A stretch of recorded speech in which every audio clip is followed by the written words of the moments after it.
The stars looked different from the command deck of the Retribution. Captain Minho Kim stood with his hands clasped behind his back, watching the endless void through the massive viewing screen. He was 47 years old and his hair had started turning gray at the temples. The last 3 years had aged him more than the previous 20 combined. Behind him, the bridge crew worked quietly at their stations. The soft beeping of instruments filled the air. Everyone knew this was their final test flight. Tomorrow they would receive orders to return to Earth, and after that, well, nobody talked about what came after that. Commander Jiwoo Park stepped up beside Minho. She was 34 with sharp eyes that missed nothing. As the chief weapons officer, she understood the ship better than anyone except maybe the engineers. She held a data pad in her hands. "Captain, the weapon is charging perfectly," she said quietly. "All systems are working beyond expectations." Minho nodded slowly. "Beyond expectations? That's what worries me, Commander. We built something we don't fully understand." Jiwoo didn't argue. She couldn't. The quantum collapse cannon was based on stolen alien technology mixed with human desperation and innovation. The theory said it would work. The tests on asteroids and old satellites proved it worked. But using it against living beings? That was different. Down in the engineering bay, Lieutenant Daeho Song was running final diagnostics. At 29, he was the youngest senior officer on the ship. He was also the most nervous. His hands shook slightly as he checked the power couplings for the 100th time. "Lieutenant, you need to sleep," said one of his engineers. "I'll sleep when this is over," Daeho muttered. He pulled up another screen of data. The quantum field generators were holding stable. The containment fields were at maximum strength. Everything looked perfect. Too perfect. In his experience, when everything looked perfect, that meant you missed something. Far away from the Retribution, on the capital world of the Galactic Council, Ambassador Yuna Choi sat in an uncomfortable chair waiting for her turn to speak. She was 52, elegant in her formal Earth diplomatic uniform, but exhausted from weeks of failed negotiations. The council chamber was enormous, with seats for representatives from hundreds of alien civilizations. Most of those seats were empty today. Only the important species bothered to attend anymore. The Velcrin Empire dominated the room, both in numbers and in attitude. High Admiral Tavar of the Velcrin stood at the center podium. He was tall, covered in dark scales with forearms crossed over his chest. His voice boomed through the chamber. "Humanity has been part of this council for 73 years, Tavar said. 73 years of complaints, demands, and disrespect for our ancient laws. They build weapons in secret. They ignore our technology regulations. They act like children playing with fire." Yuna felt her face flush with anger, but she kept her expression neutral. She had learned long ago that showing emotion in the council was seen as weakness. "The humans claim they need these weapons for defense," Tavar continued. "Defense against whom? We have protected this galaxy for 10,000 years. We maintain the peace. We enforce the laws. And now these upstart primitives question our authority?" Murmurs of agreement rippled through the Velcrin delegation. Some of the other species looked uncomfortable, but none spoke up. The Velcrin had the largest fleet in the galaxy. Nobody wanted to make them angry. When Yuna finally got her chance to speak, she walked to the podium with her head held high. She looked directly at Tavar. "High Admiral, humanity seeks only to protect itself. We have followed council regulations. We have opened our facilities to inspections. We have been transparent in our..." "Transparent?" Tavar's laugh was harsh. "You hide military research stations in your outer colonies. You develop weapons that violate treaties your planet signed. And now we have intelligence that suggests you are building something truly dangerous." Yuna's blood ran cold. How much did they know? The Retribution was supposed to be a complete secret. She kept her voice steady. "I don't know what intelligence you're referring to, High Admiral, but I can assure the Council that Earth's government..." "Enough." Tavar's shout echoed through the chamber. "The Velcrin Empire presents a formal ultimatum to the human government. You will submit to our oversight within 30 days. You will dismantle your military research programs. You will allow Velcrin administrators to supervise your planetary defense, or you will face the consequences." Silence filled the massive room. Yuna felt dizzy. This wasn't a negotiation. This was a threat of war. "High Admiral, please," she said. "Let us discuss this reasonably. There must be..." "The vote," Tavar said coldly. "All in favor of supporting the Velcrin ultimatum?" Hands raised across the chamber. Not everyone voted yes, but enough did. The Velcrin had spent centuries building alliances and making threats. Most species were too afraid to oppose them. Yuna walked out of the council chamber feeling like she had failed her entire species. She went straight to the secure communication room and sent an encrypted message to Earth. The message was simple. They know something. War is coming. Back on the Retribution, Minho received a priority transmission.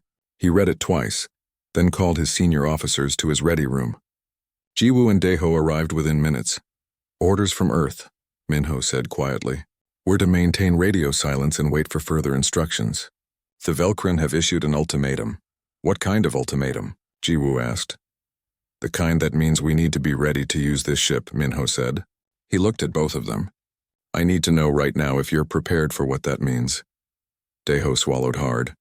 Captain, if we use the quantum collapse cannon on actual ships with crews, we're talking about thousands of deaths. Maybe millions, I know, Minho said. But if we don't, it's 8 billion human deaths. Everyone on Earth, our families, our friends, everyone.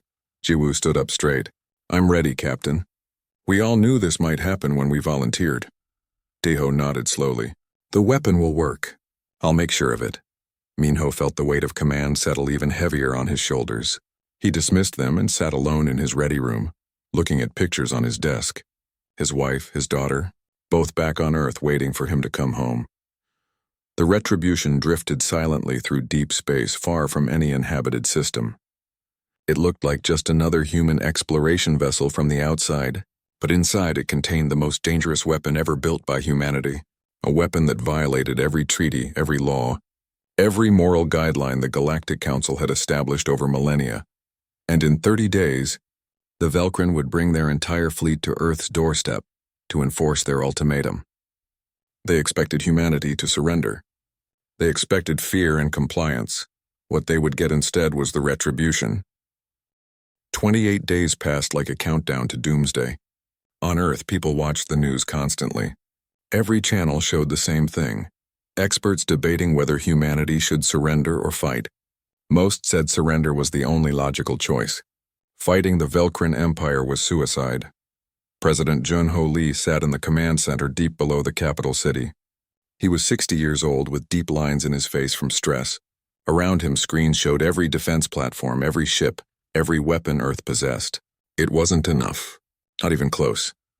Madam Admiral, give me the numbers one more time, he said quietly. Admiral Gina Kwan stepped forward. She was the commander of Earth's entire defense fleet, and she looked exhausted. We have 83 combat-ready vessels, Mr. President. 52 frigates, 24 destroyers, 5 cruisers, and 2 heavy carriers. Against the Velcrin, we might last 6 hours. Maybe 8 if we're lucky. And civilian casualties? Hunyo asked. Gina hesitated. If they conduct orbital bombardment as expected, we estimate 4 to 5 billion deaths in the first 24 hours. The underground bunkers can protect maybe 2 billion people. The rest, she didn't finish the sentence. She didn't need to. Junho closed his eyes. 5 billion people, half the planet. Gone in a day. He thought about the Retribution, still waiting in deep space for orders. One ship with one weapon that might change everything. Or might fail and doom them all anyway. The Velcrin fleet exits faster than light travel in 3 hours, Gina said. We need your decision, sir. Junho opened his eyes and looked at the faces around him. His cabinet, his military commanders, his advisors, they all waited for him to decide the fate of their species. Send the message to Captain Minho, he said. Weapons free. Do whatever it takes. At the edge of the solar system, reality twisted and tore open. Ships began emerging from faster-than-light travel. Dozens at first, then hundreds. They kept coming, wave after wave, until the darkness of space was filled with alien warships. 2,847 vessels. The largest military force assembled in 500 years. At the center of the formation were 12 massive dreadnoughts, each one 3 kilometers long, bristling with enough weapons to destroy a planet. On the bridge of his flagship, High Admiral Tavar watched Earth appear on his main screen. The small blue planet looked so fragile, so insignificant. He found it hard to believe that such a primitive species had caused him this much trouble. Communications. Open a channel to the planet, he ordered. His communications officer worked quickly. Within seconds, every screen, every radio, every device on Earth displayed the same image. High Admiral Tavar's face, his forearms spread wide, his dark scales gleaming. Humans of Earth, Tavar's voice boomed. Your time has run out. The Velcrin Empire offers you one final chance. Surrender now, dismantle your military, and submit to our governance. You will be spared. You will become a client species under our protection. Refuse, and we will demonstrate what happens to those who defy us. He paused, letting his words sink in. You have 12 hours to respond. After that, we begin bombardment. Choose wisely. The transmission ended. On Earth, panic spread through cities. Some people rushed to the underground bunkers. Others decided to spend their last hours with family. A few went to churches, temples, and mosques to pray. Everyone knew that 12 hours wasn't enough time to evacuate 8 billion people. In the command center, Ambassador Yuna Choi burst into the room. She had just arrived from the Council homeworld on the fastest ship available. Mr. President, please, she begged. We have to negotiate. Surrender is better than extinction. We can rebuild. We can resist from within, but we can't do anything if we're all dead. Junho looked at her with sad eyes. Ambassador, I respect your position. I truly do. But we've seen what happens to species that surrender to the Velcrin. They become slaves. Their culture disappears. Their children forget what freedom means. That's a different kind of extinction. At least they're alive, Yuna said desperately. Are they? Hunyo asked quietly. I'd rather die free than live as a slave. And I think most humans feel the same way. Far from Earth, the Retribution received its orders. Captain Minho read the message 3 times, then called the crew to battle stations. Alarms blared through the ship. People ran to their positions. In engineering, Deho and his team began the startup sequence for the quantum collapse cannon. How long until we can fire? Minho asked over the intercom. 40 minutes to full charge, Deho replied. His hands moved over the controls with practiced speed. Captain, once we start this, there's no stopping it. The reaction will either complete or it will overload and destroy the ship. Understood. Begin charging. The Retribution's reactor began pumping enormous amounts of energy into the weapon system. Throughout the ship, lights dimmed as power was redirected. The temperature started rising. Cooling systems worked at maximum capacity. Commander Jiwoo sat at her weapons console, watching numbers climb on her screens. The quantum field generators were building up exotic particles. The containment fields were holding steady. Everything was working perfectly. She tried not to think about what would happen when she pressed the firing button. Commander, said one of her junior officers, I'm detecting some fluctuations in the quantum field. Nothing critical, but it's not behaving exactly as predicted. Jiwoo frowned and checked the readings herself. The officer was right. The field was stronger than the model suggested. Much stronger. But all the safety systems showed green. They were still within acceptable parameters. Keep monitoring it, she ordered. Report any changes immediately. Minho stood at the center of the bridge, his hands gripping the railing. He looked at each member of his crew. These people had volunteered for this mission, knowing they might not come back. They were the best humanity had to offer, and now he was about to order them into battle against impossible odds. Navigation, he said. Plot a course to the Velcrin fleet. Put us right in the middle of their formation. The navigation officer looked shocked. Sir, that's suicide. They'll tear us apart before we can fire. Maybe, Minho said. But if this weapon works the way we think it does, we need to be close. Very close. Plot the course. Yes, sir. The Retribution began accelerating toward Earth, toward the massive alien fleet that waited there. Inside the ship, 317 human beings prepared for what might be the last battle of their lives. On Earth, in the command center, Admiral Gina watched her tactical displays. The defense fleet was positioned around the planet, ready to fight and die. They had no illusions about winning. Their job was to buy time for the evacuation, to make the Velcrin pay for every kilometer of space. Then a new contact appeared on her screens. A single ship moving fast, heading straight for the Velcrin formation. What is that? She asked. Her tactical officer checked the identification codes. It's the Retribution, Admiral. The experimental ship. They're on a direct intercept course with the enemy fleet. President Junho stood up from his chair. They're making their run. Everyone clear the tactical display. I want to see this. The main screen showed the Velcrin Armada, a massive formation of death and destruction, and heading toward it alone and tiny by comparison was the Retribution. One human ship against an entire empire's fleet. It looked like madness. It looked like suicide. But everyone in that command center knew the truth. Humanity's last hope was flying toward the enemy at maximum speed, carrying a weapon that might save them all or destroy them in the trying. The countdown had begun. In minutes, they would know if humanity would survive or if this would be their final stand against the darkness of the galaxy. The retribution burst out of faster-than-light travel directly between two Velcrin dreadnoughts. The sudden appearance triggered alarms across the entire enemy fleet. Thousands of weapon systems automatically locked onto the human ship. On the bridge of his flagship, High Admiral Tavar laughed.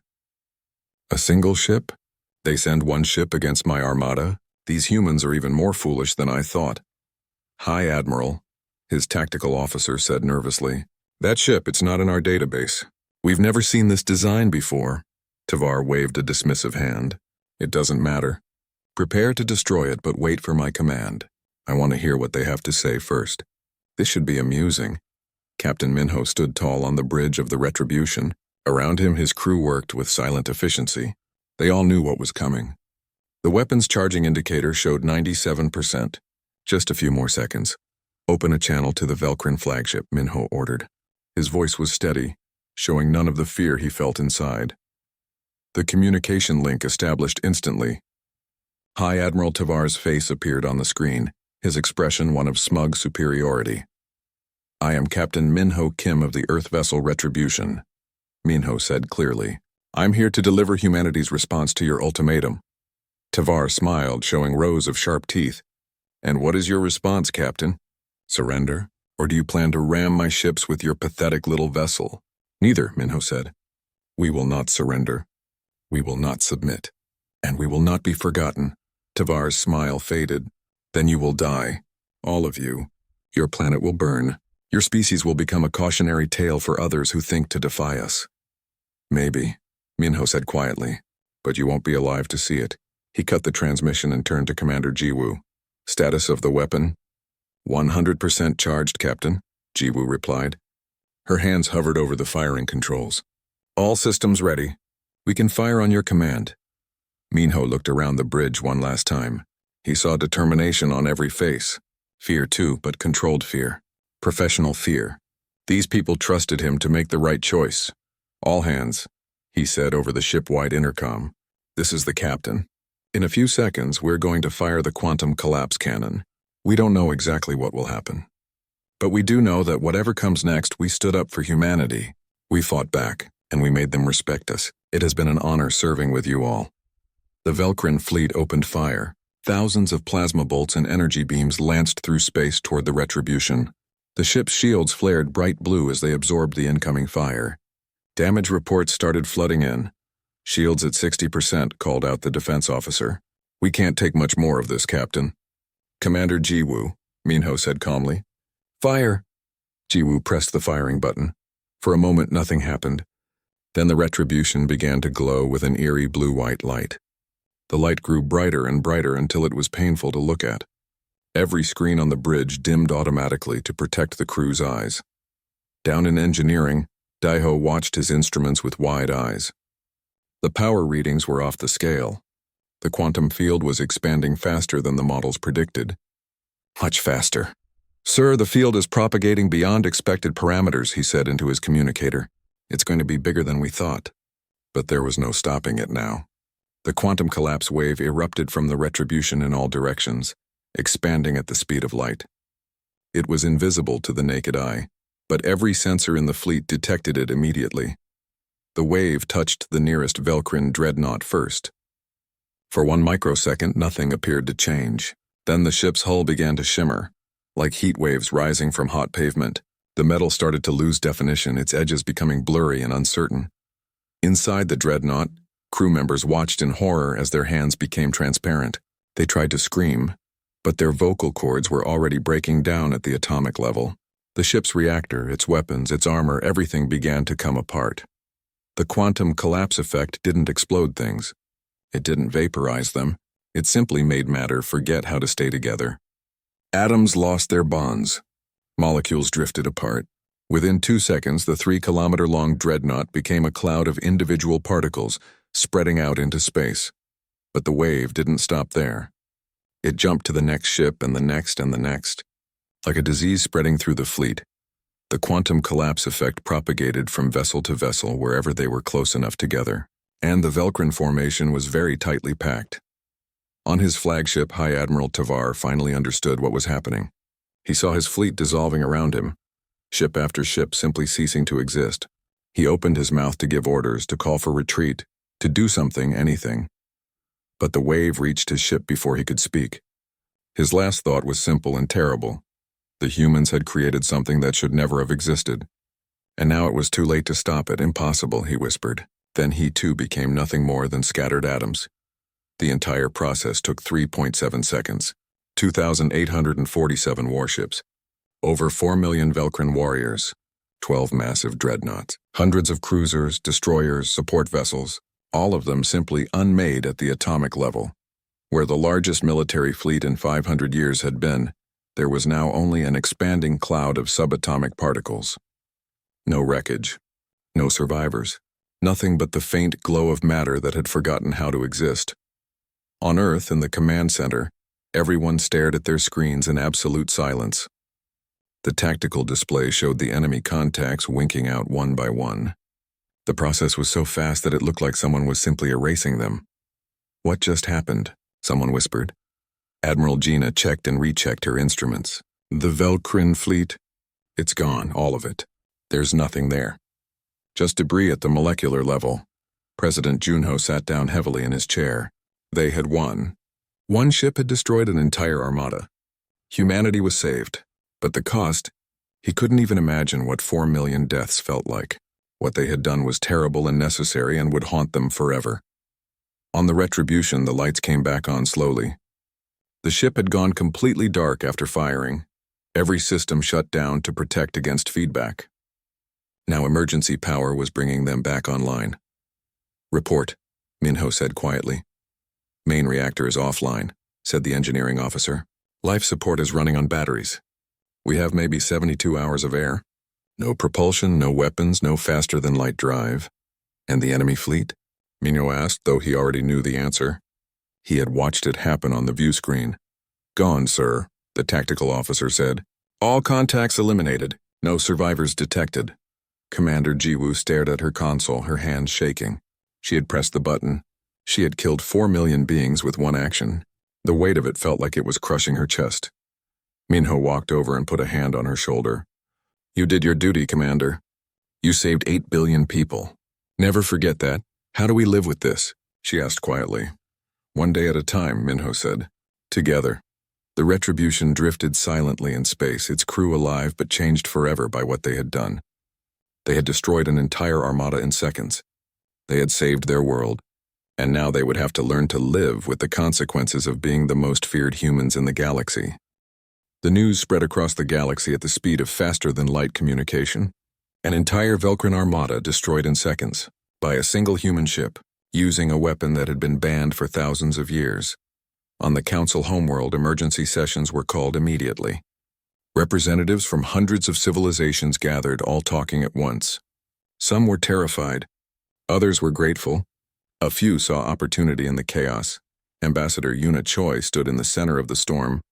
She had barely slept in the 3 days since the battle. Every species wanted answers. How did humans build such a weapon? Did they have more? Would they use it again?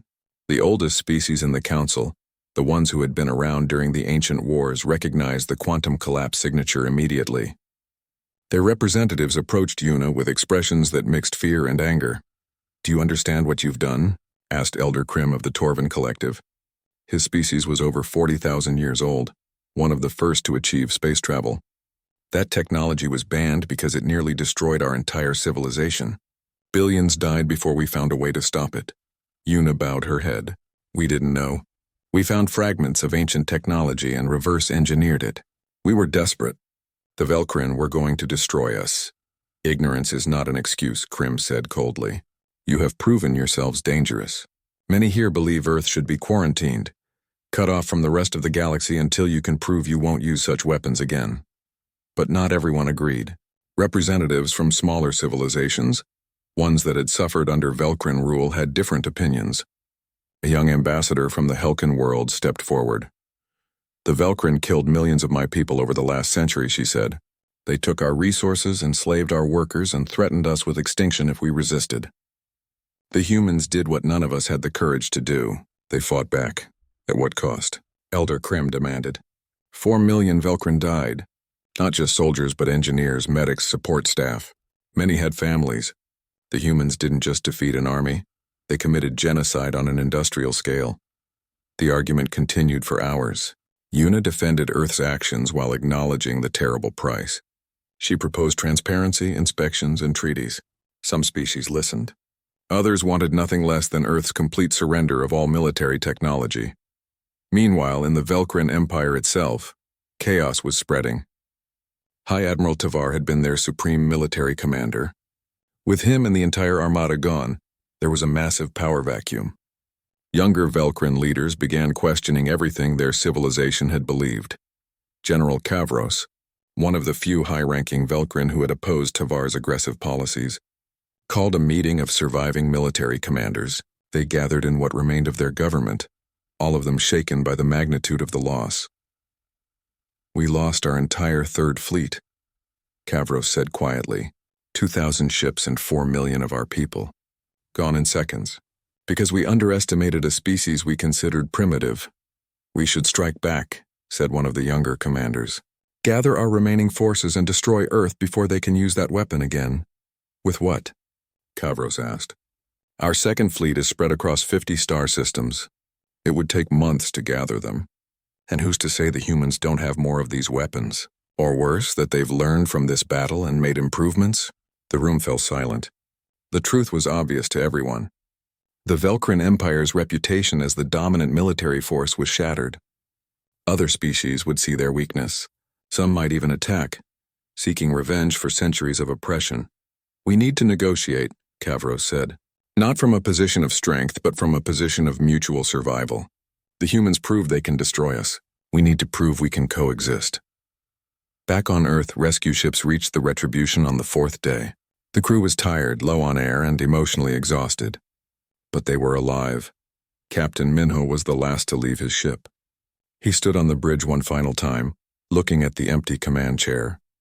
This vessel had saved humanity, but it had also made them into killers on a scale they had never imagined. Sir, the transport is waiting, said one of the rescue crew. I know, Minho said. Just give me a moment. He thought about all the decisions that had led to this point. Building the weapon in secret, volunteering to command it, giving the order to fire. Each choice had seemed necessary at the time. But now, with 4 million deaths on his conscience, he wondered if there had been another way. Commander Jiwoo had already been transported to Earth. She was in a medical facility, being treated for severe stress and trauma. The doctor said she would recover physically. Mentally, that would take longer. She had nightmares every time she closed her eyes, seeing ships dissolving into nothing. Lieutenant Deho was in his lab, studying the data from the weapon's firing. What he found disturbed him deeply. The quantum collapse effect had propagated much further than their models predicted. They had gotten lucky that it stopped at the edge of the Velcrin fleet. If it had continued, it might have spread throughout the solar system. We built something we didn't understand, he told his fellow researchers. We thought we knew the limits, but we were wrong. If we had been just slightly closer to Earth, or if the Velcrin fleet had been positioned differently, we might have destroyed our own planet. That information was immediately classified at the highest level. President Junho Lee ordered that it be shared with no one outside a small circle of trusted advisors. The galaxy could never know how close humanity had come to accidentally destroying itself. Public reaction on Earth was complicated. There were celebrations in the streets when people realized they were safe. But there was also a growing sense of unease. Many humans felt uncomfortable with what their government had done. Protests started in major cities, with people demanding that the quantum collapse technology be destroyed forever. Others argued the opposite. They said the weapon was the only reason humanity was still alive. Destroying it would leave Earth defenseless against the next threat. The debate raged on news channels and social media for weeks. Junho watched the arguments from his office, feeling the weight of leadership. He had made the decision to build the weapon. He had given the order to use it. Now he had to decide what came next. We can't unmake what we've made, he told his advisors. The knowledge exists now. Other species will try to recreate it. Our only choice is to control it, to make sure it's never used carelessly again. He sent a message to Ambassador Yuna at the council. It outlined Earth's proposal: complete transparency about the weapon in exchange for recognition as a full council member. They would not build more quantum collapse cannons. They would not share the technology. But they would keep the knowledge as a deterrent against future aggression. The message included detailed specifications of the weapon, proving that Earth was willing to be honest about what they had created. It also included a warning. Any attempt to attack Earth would result in the weapon being used again, regardless of the cost. It was a gamble.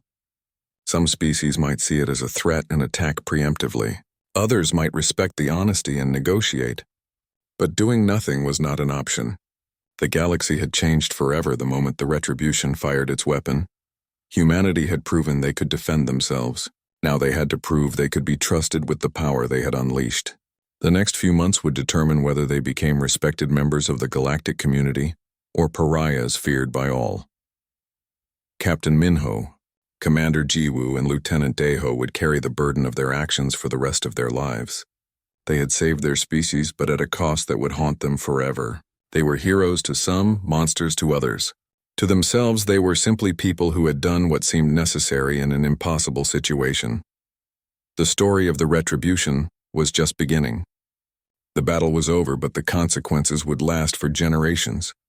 Humanity had earned its place among the stars through fire and death. Now they would learn what it truly meant to be a galactic civilization.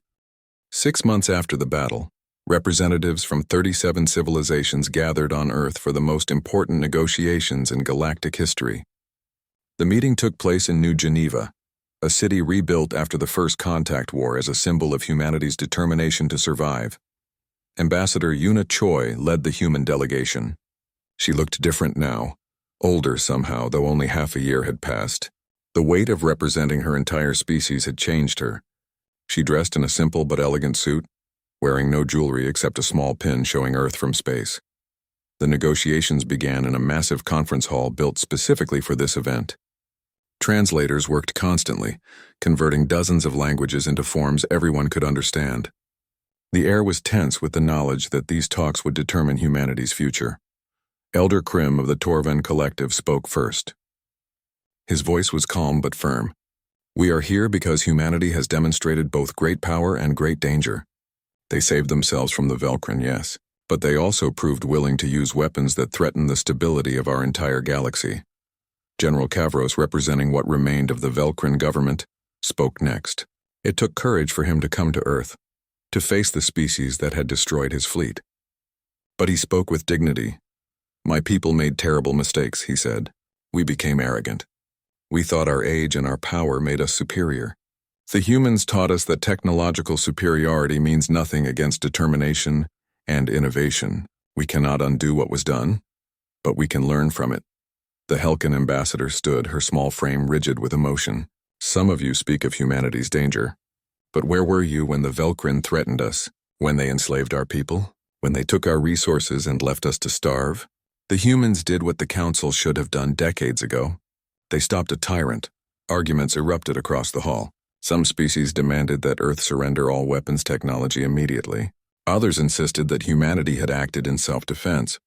A few quietly suggested that Earth be destroyed before they could build more quantum collapse weapons. Yuna waited for the noise to die down before she spoke. When she finally stood, the hall fell silent. Everyone wanted to hear what the humans had to say. "We understand your fears," she began.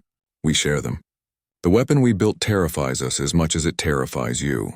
We didn't fully understand what we were creating. We were desperate, and desperation makes people do dangerous things." She activated a holographic display, showing technical specifications of the quantum collapse cannon. Several species gasped at the level of detail. Earth was hiding nothing. "Here is everything we know about the weapon," Yuna continued. "How we built it, how it works, its limitations and dangers. We are sharing this information freely because we believe transparency is the only path forward. Earth proposes a new treaty. We will not build more quantum collapse weapons. We will not share this technology with anyone. We will submit to regular inspections to verify compliance.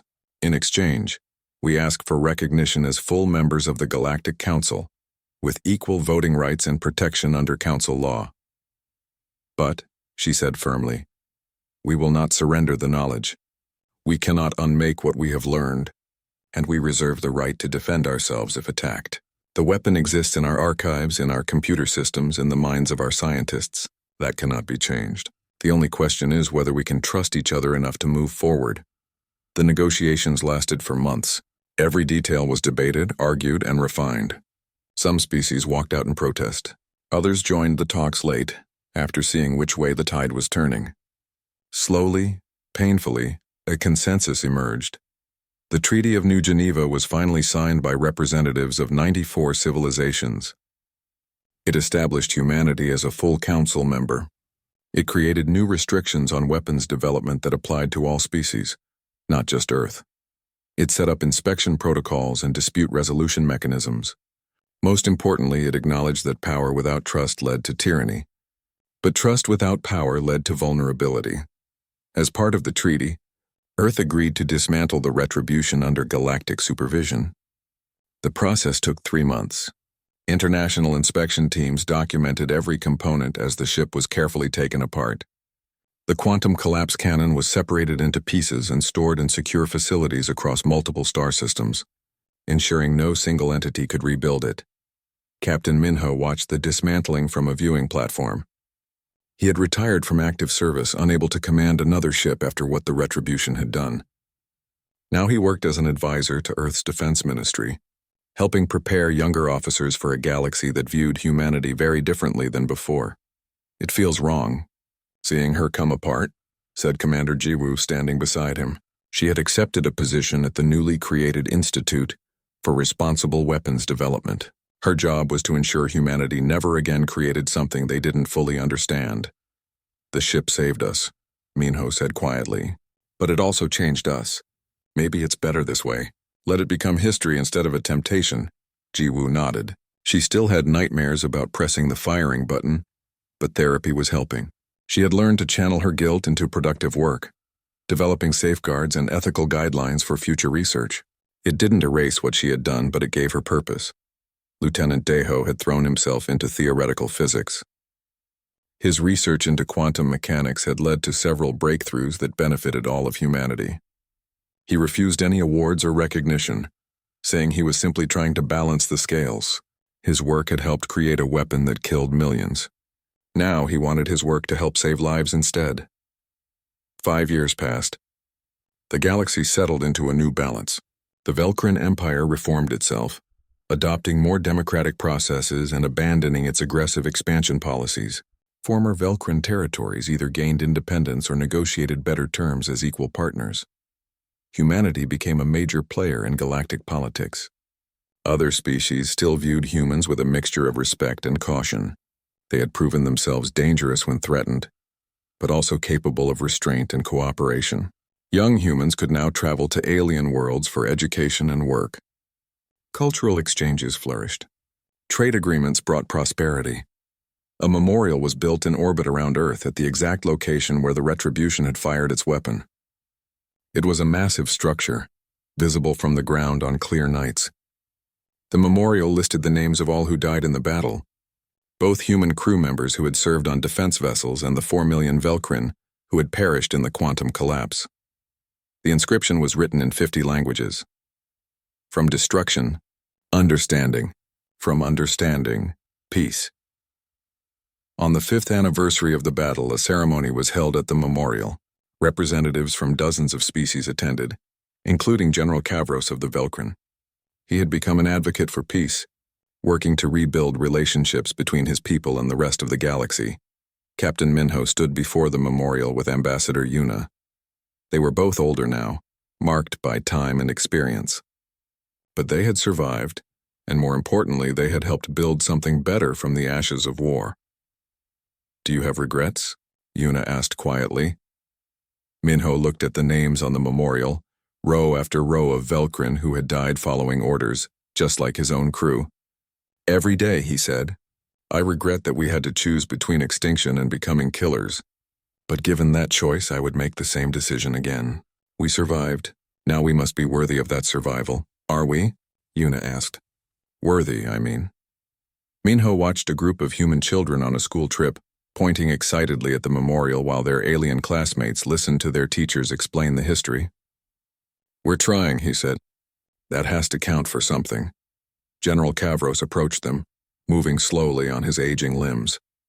The Velkrin military leader had become an unexpected ally to humanity. Captain Minho, he said formally. Ambassador Yuna, thank you for attending today. Of course, Minho said. We owe it to those who died to remember. All of them. Kavros nodded slowly. My people have learned much from you humans. We thought age and tradition made us wise. But wisdom requires the ability to change, to admit mistakes. You taught us that. At a terrible cost, Yuna said softly. All important lessons come at a cost, Kavros replied. The question is whether we learn from them. They stood together in silence, three beings from different worlds united by shared history and shared grief. Around them, the memorial glowed softly in the light of Earth's sun, a reminder of what had been lost and what had been gained. The story of the retribution had become legend throughout the galaxy. Children learned about it in schools across 100 worlds. Some saw it as a tale of courage and defiance. Others viewed it as a warning about the dangers of unchecked weapons development. But everyone agreed it was a turning point in galactic history. Humanity had earned its place among the stars not through cultural superiority or moral authority, but through the oldest lesson in the universe. When pushed to the edge, any species will do whatever it takes to survive. The difference was what came after survival. Earth had chosen cooperation over domination, transparency over secrecy, peace over continued war.